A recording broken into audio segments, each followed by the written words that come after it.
Good morning friends. आज हम बात करेंगे मेगालोब्लास्टिक एनीमिया या फिर मैक्रोसाइटिक एनीमिया। जैसे कि नाम में ही मैक्रोसाइटिक एनीमिया है, इसमें जो रेड ब्लड सेल्स है वो काफ़ी बड़े दिखते हैं। इसके अलावा आपको जो WBCs है वो भी काफ़ी बड़े दिखेंगे। आज हम इसके न्यूट्रिशनल डेफिशिएंसी के बारे में जानेंगे। ये जो एनीमिया है इसमें हम देखेंगे कि ये रूटीनली जो प्योरली वेजिटेरियन लोग हैं उसमें ये बहुत कॉमनली देखने में मिलता है। और इसके एनीमिया के अलावा जैसे हमने देखा था कि आयरन डिफिशियंसी एनीमिया के अलावा भी काफ़ी सिम्टम्स करती है, उसी प्रकार से B12 डिफिशियंसी काफ़ी अलग अलग तरीके से प्रेजेंट हो सकती है। खास करके हाथ पैर में टिंगलिंग आना, हाथ पैर में दर्द रहना, ये सारी चीज़ें B12 डिफिशियंसी में हो सकती है। तो ये बहुत ही इंपॉर्टेंट टॉपिक है। एक साधारण सा ट्रीटमेंट से इसको ठीक किया जा सकता है, लेकिन क्योंकि इसके बारे में अवेयरनेस नहीं है इसलिए बहुत बार लोग तकलीफ सहते रहते हैं और इसका इलाज नहीं कर पाते। तो आज समझेंगे कि इसके क्या सिम्टम्स है और कैसे इसको ठीक किया जा सकता है। तो मैक्रोसाइटिक एनीमिया या मेगालोब्लास्टिक एनीमिया ये लास्ट स्टेज है डिफिशियंसी की, और जब एनीमिया होता है, लेकिन एनीमिया होने के पहले भी काफ़ी सिम्टम्स रहते हैं। दो जो चीज़ें हैं जिसकी डेफिशिएंसी के कारण मेगालोब्लास्टिक या माइक्रोसाइटिक एनीमिया होता है, एक तो B12 डेफिशिएंसी, दूसरा फोलिक एसिड डेफिशिएंसी। अब क्लिनिकली इसको डिस्टिंग्विश करना थोड़ा मुश्किल है कि ये B12 के कारण है या फोलिक एसिड के कारण है, लेकिन जैसे कुछ सिम्टम्स है जो B12 में एक्स्ट्रा आते हैं, जैसा हमको समझना ज़रूरी है कि दोनों का रोल जो है वो DNA सिंथेसिस में है, और जब कोई भी सेल बनता है तो उसके लिए हमको B12 और फोलिक एसिड की ज़रूरत होती है। ये जो DNA का मैचुरेशन है, ये मैच्योर होने के कारण जो बड़ा सेल है वो छोटा कॉम्पैक्ट सेल बन जाता है। उसका जो न्यूक्लियस है जो पहले बड़ा रहता है वो कॉम्पैक्ट हो जाता है, सेल का साइज जो बड़ा रहता है वो छोटा हो जाता है, और जिसके कारण से उसके फंक्शनल कैपेसिटी बढ़ जाती है। अगर ये दोनों की डिफिशियंसी अगर हुई तो जो सेल कॉम्पैक्ट होना चाहिए, जो न्यूक्लियस कॉम्पैक्ट होना चाहिए, वो बड़ा रहता है, और जिसके कारण से वो सेल्स बड़े दिखते हैं और जिसको हम मेगालोब्लास्टिक एनीमिया कहते हैं। अब B12 का रोल, एक और इम्पॉर्टेंट रोल हमको समझना ज़रूरी है कि ये जो हमारे नर्व्स होते हैं उसके अराउंड जो माइलिन शीट होती है उसकी बनावट में भी B12 का रोल होता है, और जिसके कारण से अगर इसकी डेफिशिएंसी हो जाए तो एनीमिया के साथ साथ वो माइलिन शीट के डिसफंक्शन के कारण हाथ पैर में झुनझुनियाँ आना, पैर भारी रखना, पैर में सेंसेशन नहीं होना, है ना, जिसको नमनेस कहा जाता है, टिंगलिंग एंड नमनेस, वो एक सिम्टम्स हमको B12 डिफिशियंसी में मिलता है। जो फोलिक एसिड है उसका main role blood cell synthesis में, लेकिन शरीर का कोई भी सेल बनने के लिए फोलिक एसिड की डिफिशियंसी अफेक्ट कर सकती है। बहुत बार मुंह में छाले आना, एंगुलर स्टोमेटाइटिस जिसको हम बोलते हैं वो होना, इस तरीके के सिम्टम्स भी फोलिक एसिड डेफिशिएंसी में होती है। अब हमको एक चीज़ यहाँ पे जो समझनी ज़रूरी है कि ये दोनों का रोल DNA सिंथेसिस में है, दोनों का रोल ब्लड फॉर्मेशन में है, लेकिन क्योंकि B12 माइलिन शीट सिंथेसिस में भी काम करता है, और किसी कारण से समझो B12 की डेफिशिएंसी है और अगर आपका फोलिक एसिड डिफिशियंसी भी है, लेकिन अगर आपने फोलिक एसिड सप्लीमेंटेशन शुरू कर दिया, B12 नहीं किया, तो आप देखोगे कि जो B12 जितना भी बॉडी में अवेलेबल था वो पूरा का पूरा डाइवर्ट हो जाएगा, कहाँ, ब्लड फॉर्म करने में, और जो B12 थोड़ा बहुत माइलिन सिंथेसिस के लिए अवेलेबल था वो भी डाइवर्ट हो जाएगा ब्लड सिंथेसिस के लिए। ऐसे कंडीशन में जो न्यूरोलॉजिकल सिम्टम्स है B12 के, टिंगलिंग, नमनेस, वो बढ़ जाएंगे, प्रेसिपिटेट हो जाएंगे, और कई बार ये इरिटेबिलिटी के रूप में भी सामने आता है, पेशेंट अननेसेसरीली इरिटेबल रहेगा। तो ये न्यूरोलॉजिकल सिम्टम्स भी B12 डेफिशिएंसी के प्रेसिपिटेट हो जाते हैं अगर आपने फोलिक एसिड का सप्लीमेंट किया और B12 का नहीं किया। इसलिए प्रिंसिपल ऐसा है कि स्टार्टिंग में आप B12 दीजिए और उसके एक हफ्ते के बाद आप फोलिक एसिड शुरू कीजिए। अगर दोनों के सिम्टम्स है, मेगालोब्लास्टिक एनीमिया है, मेगालोब्लास्टिक एनीमिया के B12 के डेफिशिएंसी के सिम्टम्स है, तो शुरुआत B12 से कीजिए, एक हफ्ते के बाद में फोलिक एसिड दीजिए। ये बहुत इंपॉर्टेंट कंसेप्ट है। B12 डेफिशिएंसी का और एक इम्पॉर्टेंट रोल हमको समझना जरूरी है कि जो इन्फेंट है, 1 साल के नीचे के जो बच्चे हैं, इसमें B12 डेफिशिएंसी बहुत कॉमन है। क्यों? क्योंकि अभी उनको फीडिंग बराबर से एस्टेब्लिश नहीं हुआ रहता और वो ज़्यादातर B12 के सप्लाई के लिए ब्रेस्ट फीडिंग पे डिपेंड करते हैं। और क्योंकि इंडियन मदर बहुत बार B12 डेफिशिएंट होते हैं, इसलिए भी बहुत बार B12 डेफिशिएंसी बच्चों में देखी जाती है। खास करके 6 महीने के बाद जब बच्चा माँ के दूध पे ही रहता है और जो ऊपर का पोषक आहार, जो पूरक आहार बोलते हैं, जिसको सप्लीमेंट्री या कॉम्प्लीमेंट्री फीडिंग उसको मिलना चाहिए, वो नहीं मिल रहा है, तो ऐसे कंडीशन में B12 का डेफिशिएंसी हो सकता है क्योंकि मदर का दूध एडिक्वेट नहीं है। तो टिपिकली हमको हिस्ट्री मिलती है कि बच्चा 8 महीने का 9 महीने का हो गया लेकिन माँ का ही दूध पी रहा है, ऊपर का कुछ भी शुरू नहीं किया है। दिखने में बच्चा हमको हेल्दी दिखेगा, लेकिन अगर आप गौर से देखो तो उसके जो नक्कल्स है उसमें पिगमेंटेशन रहेगा, बच्चे में हल्के हल्के हल्के हल्के ट्रिमर्स आते रहेंगे, मुंह चलाता रहेगा और बाल उसके काफ़ी हाइपोपिगमेंटेड रहेंगे। अगर आप उसके सर पे से हाथ फिराओ तो वो बाल हाथ में आएंगे। तो इसको बोलते हैं इन्फेंटाइल ट्रिमर सिंड्रोम। ट्रिमर्स मतलब एबनॉर्मल मूवमेंट, खास करके ये डिस्टली रहते हैं और जब बच्चा सो जाता है तो ये बंद हो जाता है। तो ये टिपिकल फाइंडिंग है कि एक्सक्लूसिवली ब्रेस्ट फीड बच्चा रहेगा 6 महीने के बाद भी, 8 महीने 9 महीने का, उसमें हाइपर पिगमेंटेशन नक्कल्स का मिलेगा, स्किन का हाइपोपिगमेंटेशन मिलेगा, पैलर रहेगा, बच्चा ऐसा देखने में लगेगा कि नहीं वज़न अच्छा है, इसका वज़न ठीक है, बाल के चेंजेस रहेंगे। और इसमें आप देखोगे इसका अगर B12 का लेवल करोगे, इसका अगर आप CBC करोगे तो उसमें आपको मेगालोब्लास्टिक का सिम्टम्स मिलेगा। तो इसमें ये समझना ज़रूरी है कि इसमें ट्रेमर्स आते हैं, इसमें बच्चा इरिटेबल रहता है, इसमें बच्चे को एनीमिया रहता है, न्यूरोलॉजिकल सिम्टम्स रहते हैं, इरिटेबिलिटी रहती है। और बहुत बार ये जो न्यूरोलॉजिकल सिम्टम्स हैं ये परमानेंट ब्रेन को अफेक्ट कर सकते हैं, इसलिए इसको समझना ज़रूरी है। और 6 महीने के बाद बच्चे को सप्लीमेंट्री फीडिंग देना ज़रूरी है ताकि B12 का बच्चे को सप्लाई मिलता रहे खाने में से। अब यहाँ पे एक चीज़ जो हमको समझनी कि कभी कभी ये लीवर और स्प्लीन को भी बढ़ा देता है और अगर सीवियर डेफिशिएंसी है तो प्लेटलेट काउंट को भी कम कर देता है। तो बहुत बार ऐसे बच्चे कंफ्यूज हो जाते, मतलब ऐसे बच्चों के डायग्नोसिस में बहुत बार मैलिग्नेंसी है, ब्लड सेल के कैंसर है, ऐसा भी डायग्नोसिस बहुत बार बना लेते हैं क्लिनिशियन। ऑफकोर्स सब्सिक्वेंट जब ब्लड टेस्ट इसके लिए करते हैं तो उसमें वो रूल आउट हो जाता है, लेकिन क्लिनिकली बहुत बार ये ब्लड के कैंसर के जैसा भी दिख सकता है, इसलिए ये कंडीशन को आइडेंटिफाई करना ज़रूरी है। अब समझते हैं कि इसका डायग्नोसिस कैसे करना है। सबसे पहले जो हमारा सस्पिशन आएगा कि क्लिनिकली हमने देखा कि बच्चे को इन्फेंटाइल ट्रिमर सिंड्रोम है या फिर डेवलपमेंटल डिले है, हमने देखा कि बच्चा एक्सक्लूसिवली ब्रेस्ट फीड पे है, 8 महीने का 9 महीने का हो गया, फिर भी हमने देखा कि हेयर के चेंजेस है, स्किन उसके पेल है और इरिटेबिलिटी है, कभी कभी माइलस्टोन रिग्रेस भी हो जाते कि कोई माइलस्टोन अचीव कर लिया था, नेक होल्डिंग अचीव कर लिया था, अभी वापस आ गया। ट्रिमर्स भी टिपिकली सिम्टम्स मदर बताती है कि जब सोता है तो ठीक रहता है, लेकिन जैसे ही उठ जाता है, एक्साइट हो जाता है तो ट्रिमर्स ज़्यादा बढ़ जाते हैं, मुंह में भी ट्रिमर्स हमको दिखते हैं। तो ये सारे सिम्टम्स एक सस्पिशन रेज करता है कि मेगालोब्लास्टिक, बच्चे को एनीमिया हो सकता है, B12 डेफिशिएंसी हो सकता है। तो ऐसे इसमें अगर हम CBC पे देखें तो मीन कार्पुस्कुलर वॉल्यूम बढ़ गया है। जैसा हमने समझा था कि ये DNA मैच्योरेशन में काम करता है और DNA मैच्योरेशन नहीं होने के कारण सेल्स बड़े होते हैं, तो आपका मीन कार्पुस्कुलर वॉल्यूम बढ़ जाएगा। इसके अलावा PS में काफ़ी चेंजेस होते हैं। एक अच्छा पैथोलॉजिस्ट PS देख के आपको डायग्नोसिस दे सकता है। तो उसमें हम देखेंगे कि मैक्रोसाइट्स होंगे, बड़े बड़े सेल्स होंगे, हाइपर सेगमेंटेड न्यूट्रोफिल्स होंगे। अब हाइपर सेगमेंटेड न्यूट्रोफिल्स मतलब जो उसका न्यूक्लियस है उसमें 5 से ज़्यादा लोब होंगे और ऐसा 5 से ज़्यादा परसेंटेज ऑफ जो न्यूट्रोफिल्स है उसमें आपको ये हाइपर सेगमेंटेड न्यूक्लिया मिलेगा। इसके अलावा ल्यूकोपेनिया मतलब जो WBC काउंट है आपका वो कम दिखता है, देन थ्रोम्बोसाइटोपेनिया दिखता है, प्लेटलेट कम हो गए, रेटिकुलोसाइट्स काउंट कम हो जाता है। जैसा हमने समझा था कि रेटिकुलोसाइट काउंट इंडिकेट करता है कि नए RBCs कितने बन रहे हैं। अगर ये रेटिकुलोसाइट्स कोई भी कम कब होगा, जब भी कोई चीज़ रेड ब्लड सेल्स के फॉर्मेशन को अफेक्ट करेगी, वो आयरन डिफिशियंसी रहे या फिर किसी और कारण से अगर आपके रेड ब्लड सेल्स कम बन रहे हैं तो वो आपको डिक्रीज रेटिकुलोसाइट काउंट के रूप में मिलेंगे। ये बहुत डिटेल में हमने हमारे CBC वाले लेक्चर में समझा है।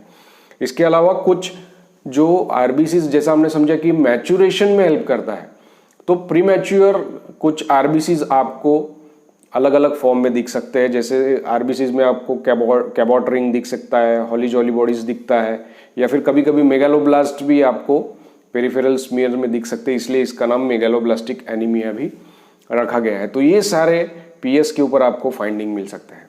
अगर आप इसके ब्लड टेस्ट भेजें तो ब्लड टेस्ट में हम देखते हैं कि सीरम फोलेट, अगर फोलिक एसिड डिफिशियंसी है तो आपका सीरम फोलेट कम दिख सकता है। लेकिन इसमें कभी कभी क्या होता है कि कुछ सप्लीमेंट्स अगर पेशेंट ले रहा है, अभी 2-3 दिन से भी ले रहा है, तो भी आपका जो सीरम फोलेट लेवल है वो नॉर्मल आ सकता है। तो इसके लिए उन्होंने क्या कहा कि आप आरबीसी फोलेट करो। जहाँ पे भी आपको डाउट है कि ये तो क्लियर कट दिख रहा है कि फोलिक एसिड की डेफिशिएंसी है, मेगालोब्लास्टिक एनीमिया है, लेकिन आपका फोलिक एसिड का लेवल नॉर्मल आ रहा है, तो ऐसे कंडीशन में आप आरबीसी का फोलेट लेवल भेज सकते हैं। अब इसका क्या फायदा है, जैसा हमने समझा था कि डायबिटीज में HbA1c एक ऐसी टेस्ट है जो आरबीसी का जो लाइफ स्पैन है 120 दिन का, उतने दिन का शुगर बताता है। वैसे ही आरबीसी फोलेट जो लेवल है वो 120 दिन का फोलेट लेवल आपको दिखाता है। अगर 120 दिन में कभी भी सीवियर डेफिशिएंसी रही है तो आपका जो आरबीसी फोलेट लेवल है वो कम मिलेगा। तो ये रिजर्व टेस्ट है, ये हर किसी में नहीं करते। जहाँ पे आपको लगता है कि सीरम फोलेट तो नॉर्मल आ गया लेकिन क्लिनिकली वो कोरिलेट नहीं हो रहा, तो ऐसे डाउटफुल केसेस में आप आरबीसी फोलेट लेवल करेंगे। तीसरा ये नेक्स्ट है हमारा सीरम विटामिन B12 लेवल। तो ये दोनों साथ में भेजना है आपको। तो आपको विटामिन B12 भी भेजना है, आपको फोलिक एसिड लेवल भी भेजना है सीरम का। अब ये B12 के इसमें हमको ये देखना है कि कभी इन्फेक्शन रहा, इन्फ्लेमेशन रहा, तो ऐसे कंडीशन में आपको इसका जो लेवल है B12 का स्प्यूरियसली बढ़ा हुआ आ सकता है। या कभी कभी कुछ ड्रग्स होते हैं फेनिटोइन जैसे, जो वो भी B12 के लेवल को अफेक्ट करते हैं। तो अगर आप क्लिनिकली स्ट्रांगली सस्पेक्ट कर रहे हैं कि नहीं यार ये तो B12 डिफिशियंसी है, और अगर आपका लेवल नॉर्मल भी आता है तो भी आप उसको ट्रीट कर सकते हैं, क्योंकि ये इसके बहुत कुछ ऐसे ट्रीटमेंट के साइड इफेक्ट नहीं है। और देने के लिए अगर आप ओरल सप्लीमेंट यूज़ कर सकते तो डेफिनेटली इसके कोई साइड इफेक्ट नहीं है, वो उसको समझेंगे हम डिटेल में। लेकिन आपको साइमल्टेनियसली दोनों चीज़ें भेजनी है। अगर सीरम फोलेट लेवल नॉर्मल आता है और आप स्ट्रांगली सस्पेक्ट कर रहे हैं तो आरबीसीज का फोलेट लेवल आप भेज सकते हैं। इसके अलावा एक और सप्लीमेंट्री टेस्ट है, ये बहुत बार MCQs पूछे जाते हैं इसके ऊपर, पर ये रूटीनली करना ज़रूरी नहीं है। किसी किसी डाउटफुल केसेस में आपको ये करना पड़ेगा। एक Mithil malonyl coenzyme A level है और होमोसिस्टीन लेवल है। अब मिथिल मैलोनिल कोएंजाइम लेवल, अगर आप मिथिल मैलोनिल को A इसका लेवल अगर आपका बढ़ा हुआ है और साथ में होमोसिस्टीन का भी लेवल बढ़ा हुआ है तो ये B12 डेफिशिएंसी है। लेकिन अगर मिथिल मैलोनिल को A का लेवल नॉर्मल है और होमोसिस्टीन का लेवल बढ़ा हुआ है तो ये फोलिक एसिड डेफिशिएंसी है। तो कभी कभी क्लिनिकली डिस्टिंग्विश करना जब मुश्किल रहता है तब ये टेस्ट आपको हेल्प कर सकता है। लेकिन अगर आपने दोनों साथ में B12 पहले दे दिया और एक हफ्ते के बाद में फोलिक एसिड दे दिया तो उसका नुकसान कुछ नहीं है, क्योंकि फोलिक एसिड डेफिशिएंसी कॉमन है और फोलिक एसिड का ट्रीटमेंट जब भी हम देते हैं तो वो बॉडी में टॉक्सिक इफेक्ट नहीं करता, क्योंकि फोलिक एसिड भी एक B12 ग्रुप का विटामिन है जो वाटर सोल्यूबल है। अगर आपने ज़्यादा दे दिया तो यूरिन में से निकल जाएगा, उसमें वो कोई तकलीफ करने वाला है नहीं। लेकिन MCQs के लिए हमको मालूम होना कि मिथिल मैलोनिल को A और होमोसिस्टीन लेवल को कंपेयर करके हम B12 डिफिशियंसी और फोलिक एसिड डिफिशियंसी को डिस्टिंग्विश कर सकते हैं। एक चीज़ जो यहाँ पे नोट करनी है हमको कि ये जो लेवल है ये रीनल डिसीज़ में बढ़ती है ना, रीनल डिसीजेस इसकी लेवल को अफेक्ट करते हैं। इसलिए जब भी अगर आपने कभी ऐसे पेशेंट मैनेज किए हैं और आपने हीमेटोलॉजिस्ट के साथ में ये केस डिस्कस की तो वो पूछते हैं कि रीनल फंक्शन टेस्ट कैसे है। वो इसलिए क्योंकि रीनल फंक्शन टेस्ट MMA और होमोसिस्टीन के लेवल को अफेक्ट करता है। नेक्स्ट इन्वेस्टिगेशन है bone marrow aspiration. Routinely nutritional anaemia के लिए कोई भी बोन मैरो एस्पिरेशन नहीं करता, लेकिन जैसा हमने समझा था कि कभी कभी मेगालोब्लास्टिक एनीमिया में सीवियर थ्रोम्बोसाइटोपेनिया रहता है, हिपेटोस्प्लीनोमेगाली रहता है। क्लिनिकली पिक्चर हमको कंफ्यूजिंग लगता है, कभी कभी वो ल्यूकेमिया रूल आउट करने के लिए हमको बोन मैरो एस्पिरेशन करना पड़ता है। बोन मैरो एस्पिरेशन पे वो फोलिक एसिड डेफिशिएंसी हो या फिर आपका B12 डेफिशिएंसी हो, पिक्चर सेम रहेगा। आपको दिखेगा कि जो इरिथ्रोइड प्रिकर्सल है वो कम है और ऐसा दिखेगा कि बोन मैरो ही फंक्शन कम कर रहा है। क्यों? क्योंकि जो उसको इंग्रेडिएंट चाहिए ये सारी चीज़ें बनाने के लिए वही कम अवेलेबल है। बहुत रेयर केसेस में हमको एंटी इंट्रिंसिक फैक्टर एंटीबॉडीज और गैस्ट्रिक पैराइटल सेल एंटीबॉडीज, ये दो ऑटो इम्यून डिसीजेस है जिसमें B12 डिफिशियंसी होता है। इंट्रिंसिक फैक्टर बेसिकली हमारे बॉडी में से सिक्रीट होता है जो B12 को बाइंड होता है, और B12 को इंट्रिंसिक फैक्टर बाइंड होने के बाद ही वो एब्जॉर्ब होता है। तो कभी कभी जिसको पर्निशियस एनीमिया या बाकी ऑटो इम्यून डिसीज में ये इंट्रिंसिक फैक्टर की डिफिशियंसी हो जाती है, जिसके कारण से हम देखते हैं कि B12 डिफिशियंसी होती है। अब ये कब टेस्ट हम करेंगे? जब आपका पेशेंट ओरल B12 को रिस्पॉन्ड ही नहीं कर रहा, और ऐसे कंडीशन में आपको फिर उसको इंजेक्टेबल B12 देना पड़ेगा। इसलिए ये कभी कभी ये टेस्ट का ज़रूरत हमको पड़ता है। ट्रीटमेंट में जैसा कि हमने समझा था कि B12 और फोलिक एसिड दोनों अगर आप साथ में देते हैं तो जो B12 है जो ऑलरेडी डेफिसिट है वो शिफ्ट हो जाएगा RBCs बनाने में, है ना, हिमेटोपोइटिक सेल्स को स्टिमुलेट करने में, वहाँ से ब्लड बनाने में। और जो B12 का डेफिशिएंसी है वो न्यूरोलॉजिकल मैनिफेस्टेशन को प्रेसिपिटेट कर देगा। बहुत बार ट्रेमर्स आने लगते हैं, इरिटेबिलिटी बढ़ जाती है। तो ऐसे कंडीशन में हमको सबसे पहले शुरुआत करना है B12 के सप्लाई से, और उसके 1 या 2 हफ्ते के बाद आपको फोलिक एसिड देना चाहिए। अब इसको ओरल देना है कि IV IM क्या देना है? तो मोस्टली ये B12 को जो है आपको ओरल देना है, लेकिन कोई कोई कंडीशन ऐसे है जैसे न्यूरोलॉजिकल सिम्टम्स है, ऑलरेडी इन्फेंटाइल ट्रिमर सिंड्रोम है, ऑलरेडी बच्चे का जो डेवलपमेंट है वो डिले है, ऑलरेडी बच्चा इरिटेबल है, या फिर बड़े हैं और बड़े में हमको दिखना है कि टिंगलिंग नमनेस ऑलरेडी शुरू हो चुका है, तो उसको फर्दर न्यूरोलॉजिकल सिम्टम्स ना है, फर्दर न्यूरोलॉजिकल डैमेज ना हो, ऐसे कंडीशन में हम उसको ये पैरेंटल देंगे, मतलब इंजेक्टेबल देंगे। दूसरा, अगर समझो कोई बच्चे को सीवियर एनीमिया, पेशेंट को सीवियर एनीमिया है B12 के डेफिशिएंसी के कारण, तो ऐसे कंडीशन में भी आप उसको IV दोगे। या फिर सीवियर थ्रोम्बोसाइटोपेनिया है, ऑलरेडी आपके ब्लड सेल्स बहुत ज़्यादा कम हो गए, या सीवियर एनीमिया है, आपका हीमोग्लोबिन लेवल बहुत ज़्यादा ड्रॉप हो गया, ऐसे कंडीशन में भी आप उसको इंजेक्टेबल B12 देंगे। अब ओरल B12 का एफिकेसी उन्होंने देखा है कि वो पैरेंटल के बराबर है। ओनली इन सीवियर केसेस आपको इंजेक्टेबल देना है। अब इंजेक्टेबल में IV देने का, IM देने का कि सबक्यूटेनियस देने का? उन्होंने बोला कि जब आप IV देते हो तो जैसे ही आप देते हो तो मैक्सिमम जो B12 है वो यूरिन में से बाहर निकल जाता। तो उन्होंने बोला कि आइदर आप IM दो या फिर आप IM दो या फिर डीप सबक्यूटेनियस दो। कुछ कंडीशन जैसे न्यूरोलॉजिकल मैनिफेस्टेशन है, ऐसे कंडीशन में आपको IV देना पड़ता है क्योंकि आप उसको रैपिडली करेक्ट करना चाहते हैं। जब आप IM या सबक्यूटेनियस देते हैं तो उसका एब्जॉर्प्शन स्लोली ओवर पीरियड होता है। आपको कुछ डोज पहले IV देना पड़ेगा ताकि न्यूरोलॉजिकल मैनिफेस्टेशन जो है वो जल्दी रिस्पॉन्ड करे, और सब्सिक्वेंटली फिर आप उसको IM में शिफ्ट कर सकते हैं। एक बार सिम्टम्स सारे चले जाए तो आप इस पेशेंट को भी ओरल पे शिफ्ट कर सकते हैं। दूसरा, कभी कभी सीवियर थ्रोम्बोसाइटोपेनिया रहता है, आप अगर IM देंगे, सबक्यूटेनियस देंगे तो वहाँ पे हीमेटोमा बनने लगते हैं। तो ऐसे कंडीशन में भी उन्होंने कहा है कि आप उसको IV दो ताकि उसके हीमेटोमा और बाकी सारी चीज़ें ना हो, स्किन डिस्कलरेशन ना हो। एक बार आपके थ्रोम्बोसाइटोपेनिया इंप्रूव हो जाए तो आप उसको फिर से ओरल पे शिफ्ट कर सकते हैं। तो सब्सिक्वेंटली आपको ओरल पे शिफ्ट करना है, लेकिन सीवियर मैनिफेस्टेशन में, सीवियर एनीमिया में, न्यूरोलॉजिकल मैनिफेस्टेशन में आपको उसको इंजेक्टेबल फॉर्म में देना है। दूसरा एक कंडीशन ऐसा हम देखते हैं कि किसी को पर्निशियस एनीमिया है, या फिर सर्जिकल एब्डोमिनल सर्जरीज हुई है, या फिर ऑटो इम्यून डिसीज के कारण B12 एब्जॉर्ब ही नहीं हो पा रहा, माल एब्जॉर्प्शन है, तो ऐसे कंडीशन में भी आपको इंजेक्टेबल देना पड़ सकता है। क्यों? क्योंकि जो भी आप B12 आप ओरली देने वाले हैं वो एब्जॉर्ब ही नहीं होगा। एब्जॉर्ब नहीं होगा तो उसके मैनिफेस्टेशंस रिजॉल्व नहीं होंगे, और ऐसे कंडीशन में आपको इंजेक्टेबल देना है।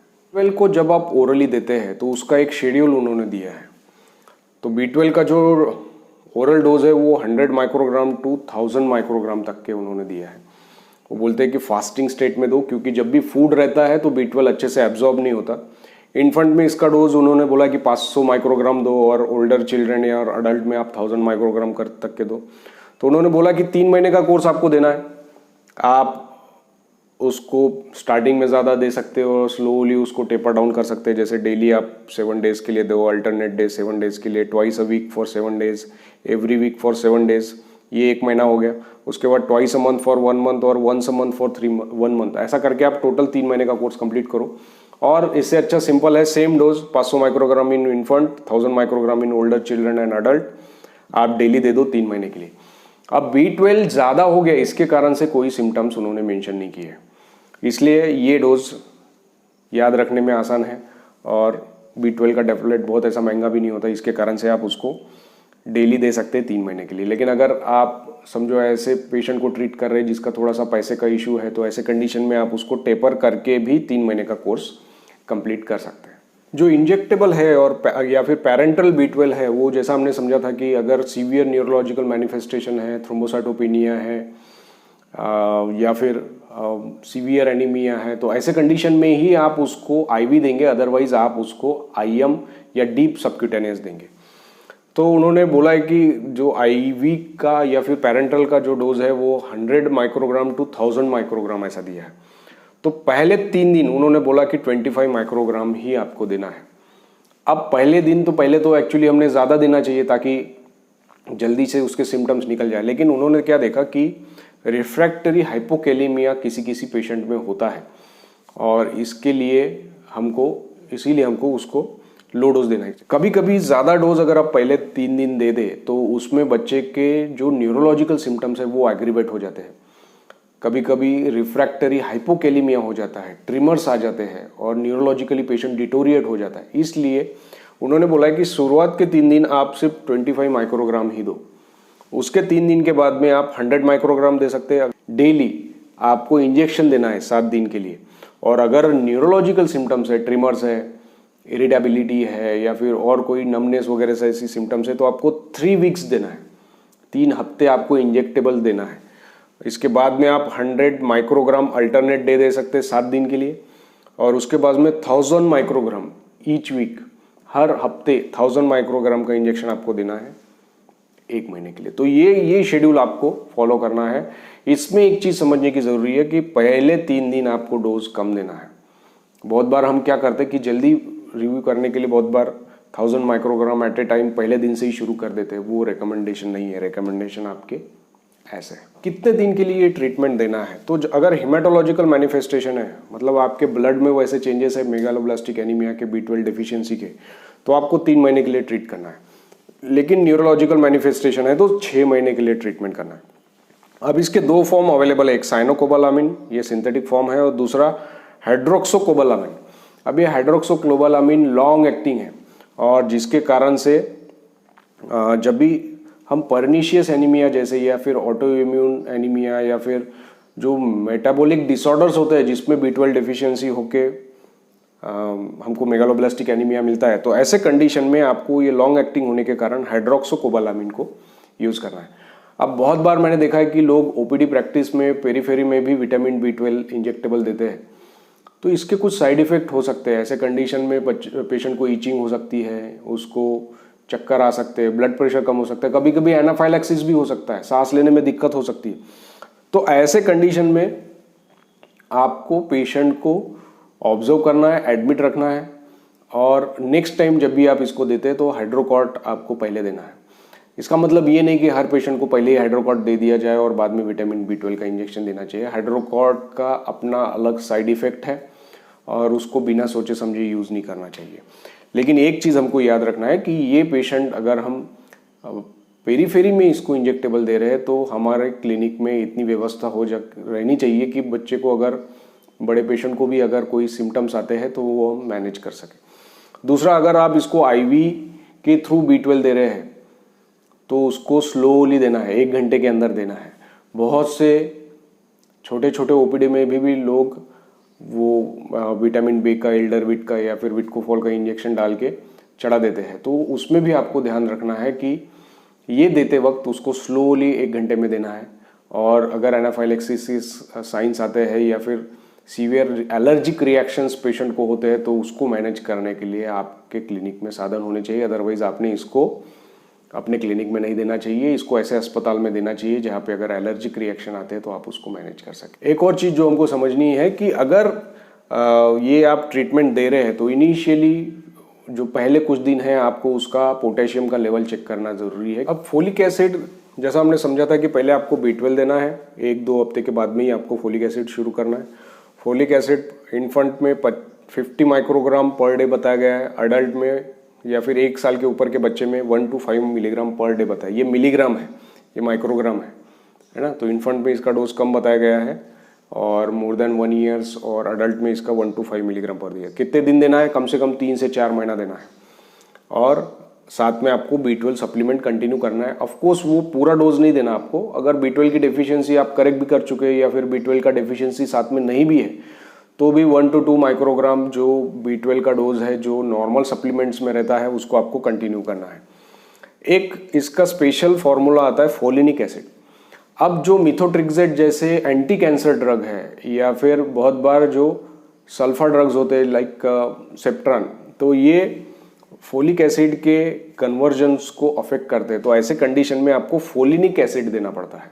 तो फोलिनिक एसिड जो है वो ऑलरेडी कन्वर्टेड फॉर्म है और डायरेक्टली यूटिलाइज हो जाता है और जिसके कारण से पेशेंट को रिस्पॉन्स मिलता है। अदरवाइज अगर पेशेंट मिथोट्रिक्सेट पे है और आप फोलिक एसिड दे रहे तो रिस्पॉन्स ही नहीं मिलेगा। तो ऐसे कंडीशन में हमको फोलिनिक एसिड देना, ये चीज़ें हमको समझना ज़रूरी है। जैसे B12 और ये फोलिक एसिड का ट्रीटमेंट आप शुरू करते हैं, एक 24 घंटे में सेंस ऑफ वेलबींग आ जाता है। पहले हफ्ते में हम देखते हैं कि पेशेंट का जो पहले 2 दिन में ही ग्लोसाइटिस जो रहता है, टंग का एंगुलर स्टोमेटाइटिस, एंगुलर चिलाइटिस, ये सारी चीज़ें इम्प्रूव होना शुरू हो जाती है। 1 हफ्ते के अंदर हम देखते हैं कि पेशेंट को सेंस ऑफ वेलबींग आ जाता है। 2 हफ्ते में पूरे सिम्टम्स चले जाते हैं। 1 महीने के अंदर हम देखेंगे कि उनका MCV कम हो जाता है। जो न्यूरोलॉजिकल मैनिफेस्टेशन है वो 3 महीने के अंदर चले जाते हैं। तो इस प्रकार से धीरे धीरे पेशेंट स्टेबल होने लगता है। लेकिन अगर कोई बहुत यंग इन्फेंट है या फिर स्मॉल चिल्ड्रन है, उसमें काफ़ी दिनों तक के B12 का डेफिशिएंसी रह गया तो थोड़ा सा न्यूरोलॉजिकल प्रॉब्लम बच्चे में रह सकता है। बच्चे को थोड़े से एबनॉर्मल मूवमेंट रहना या फिर न्यूरोनल रिग्रेशन बोलते हैं, जो अचीव माइलस्टोन है वो भी वापस चले जाना, ऐसे प्रॉब्लम्स पेशेंट में, यंग चिल्ड्रन में खास करके हो सकते हैं। अगर कोई पेशेंट को रिस्पांस नहीं आ रहा, आपने ट्रीटमेंट तो दे दिया लेकिन उसको रिस्पांस नहीं आ रहा, फिर भी उसका जो मेगालोब्लास्टिक एनीमिया वो करेक्ट नहीं हो रहा, तो क्या करना चाहिए? तो हमको अदर कॉजेस भी रूल आउट करने चाहिए और ये भी देखना चाहिए आप ओरल दे रहे हैं तो कहीं उसको मॉल एब्जॉर्प्शन तो नहीं है, कहीं उसको IV की ज़रूरत तो नहीं है, तो वो भी हमको ध्यान रखना है। और हमको कुछ चीज़ों को रूल आउट करना चाहिए जिसमें हम देखेंगे कि hypothyroidism, thymine responsive microcytic anaemia, chronic haemolytic anaemia, hypoplastic anaemia, myelodysplastic syndrome, genetic disorder for B12 and folate metabolism और अंडरलाइंग लिवर डिसीज तो नहीं है। ये सारी चीज़ें आपको रूल आउट करनी चाहिए, उसके हिसाब से आपको उसका ट्रीटमेंट प्लान करना चाहिए। न्यूट्रिशनल एनीमिया में ब्लड ट्रांसफ्यूजन कब देना चाहिए? जैसे कि हमने समझा था कि बहुत न्यूट्रिशनल अगर एनीमिया है तो आपको जल्दी ब्लड ट्रांसफ्यूजन देने की ज़रूरत नहीं है। कुछ यूनिट में तो 4 ग्राम के नीचे अगर है और पेशेंट असिम्टोमेटिक है तो ही ब्लड ट्रांसफ्यूजन देते हैं। अदरवाइज अगर सिम्टम्स नहीं है तो 4 ग्राम तक के लोग ब्लड ट्रांसफ्यूजन नहीं देते। अगर 6 के नीचे है और पेशेंट को मैनिफेस्टेशंस है, टैकीकार्डिया हो गया है, ब्रीथलेसनेस आ रहा है, तो ऐसे कंडीशन में ब्लड ट्रांसफ्यूजन देते हैं। मैंने देखा है कि बहुत से लोग 8 पे भी ब्लड ट्रांसफ्यूजन देते हैं, वो इंडिकेटेड नहीं है। अगर पेशेंट को 6 के नीचे हीमोग्लोबिन जा रहा है, थोड़े से मैनिफेस्टेशन आ रहे हैं, तो ऐसे कंडीशन में आपको ब्लड ट्रांसफ्यूजन देना है, क्योंकि ब्लड ट्रांसफ्यूजन आपका प्रॉब्लम सॉल्व नहीं करने वाला। ब्लड ट्रांसफ्यूजन, एक तो ब्लड ट्रांसफ्यूजन एसोसिएटेड रिस्क है, दूसरा ऑलरेडी पेशेंट एनीमिक रहता है, आप अगर उसको ब्लड देते हैं और साथ में अगर उसको डिकंजेस्ट नहीं करते तो बहुत बार बच्चे को फ्लूइड ओवरलोड हो जाता है, वो ब्रीथलेसनेस में चला जाता है। तीसरा, ब्लड ट्रांसफ्यूजन देने के कारण बोन मैरो आपका और सप्रेस्ड हो जाता है और जब आप उसको सप्लीमेंट्स देते हैं तो भी वो जिस तरीके से रिस्पॉन्स देना चाहिए उस तरीके से नहीं देता। इसलिए ब्लड ट्रांसफ्यूजन को देने के जो गाइडलाइंस है उसको स्ट्रिक्टली फॉलो करना चाहिए, क्योंकि 8 हो गया है, अभी और कम हो जाएगा करके पहले से प्रोफिलैक्टिकली ब्लड ट्रांसफ्यूजन देने का इंडिकेशन नहीं है। अब डाइटरी काउंसलिंग क्या करनी है? डाइटरी काउंसलिंग हमको ये पेशेंट को समझाना ज़रूरी है कि 6 महीने के बाद दूध ज़्यादा नहीं देना है। दिन का 600 ml से ज़्यादा दूध बच्चे को नहीं देना है, क्योंकि अगर आप ज़्यादा दूध देते हैं तो उससे भी आयरन डिफिशियंसी और B12 डिफिशियंसी होती है। माँ का दूध 6 महीने तक B12 सप्लाई कर सकता है, उसके बाद में आयरन सप्लाई कर सकता है, लेकिन उसके बाद में आपको ये दोनों का सप्लीमेंट देना ज़रूरी है। वो आप जो बच्चे को पूरक आहार हम देते हैं, कॉम्प्लीमेंट्री फीड जो देते हैं, उससे ही मिलता है। इसलिए 6 महीने के बाद बच्चे को ऊपर का आहार शुरू करना बहुत ज़रूरी है। अगर बच्चा एक्सक्लूसिवली मदर के मिल्क पे ही रहा तो ऐसे कंडीशन में उसका आयरन का डेफिशिएंसी और B12 का डेफिशिएंसी हो सकता है। तो जैसे ही बच्चा 6 महीने का हो जाता है उसके खाने में आपको चावल, दाल, ग्रीन लीफी वेजिटेबल्स, ये सारी चीज़ें शुरू करनी है। 1 साल के बाद में आप उसको नॉनवेज फूड भी ऐड कर सकते हैं। तो ये सारी चीज़ें हमको पेशेंट को काउंसलिंग करना है। दूसरा, B12 के बारे में ये बताना ज़रूरी है कि जो प्योरली वेजिटेरियन लोग हैं उनको कम से कम डेयरी प्रोडक्ट्स खाने चाहिए, या फिर मतलब अगर आप नॉनवेज नहीं भी खा रहे तो एटलीस्ट दूध, दही, ये सारी चीज़ें देना है। दही में जो बैक्टीरिया होते हैं वो B12 का सप्लाई बना देते हैं, और जिसके कारण से अगर आप रेगुलरली दही खा रहे हैं तो आपको B12 का डेफिशिएंसी नहीं होता। और अगर कुछ भी सिम्टम इस तरीके के लगते हैं तो हम सप्लीमेंट्स भी ले सकते हैं। तो ये चीज़ का ध्यान रखना बहुत ज़रूरी है। तो ऐसे कौन से फूड है जिसमें हमको B12 और फोलिक एसिड ज़्यादा मात्रा में मिलेगा? तो B12 के लिए हम मीट ले सकते हैं, पोल्ट्री ले सकते हैं, सेलफिश, एग्स और डेयरी प्रोडक्ट्स जैसा मैंने बताया। इसके अलावा मशरूम्स और फर्मेंटेड फूड लाइक कर्ड और योगर्ट आ गया है।